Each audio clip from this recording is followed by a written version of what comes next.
প্রথমবারের মতো ইন্টারনেটকে নাগরিক অধিকার হিসাবে স্বীকৃতি দেওয়া হয়েছে। দেশে প্রথমবারের মতো অনলাইন জুয়া নিষিদ্ধ করা হয়েছে।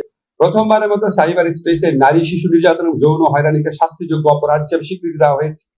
এবং এই আগের যে আইনটা ছিল ডিজিটাল সিকিউরিটি অ্যাক্ট, সেখানকার 9টা ধারা বাতিল করা হয়েছে।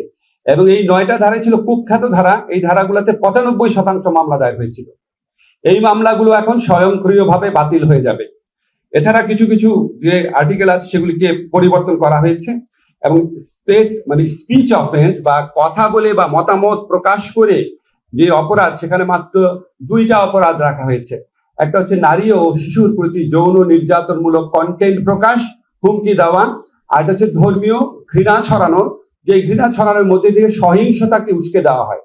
মানে ধর্মীয় ঘৃণাও এটাকে একটা খুব কঠোরভাবে সংজ্ঞায়িত করা হয়েছে, যাতে ভুল বুঝাবুঝি না হয়, কেউ কাউকে হয়রানি করতে না পারে। ধর্মীয় উস্কানিমূলক বক্তব্য বা যে কোনো কন্টেন্ট যেটার কারণে সহিংসতা উস্কে দিতে পারে, সেটাকে শাস্তিযোগ্য অপরাধ করা হয়েছে।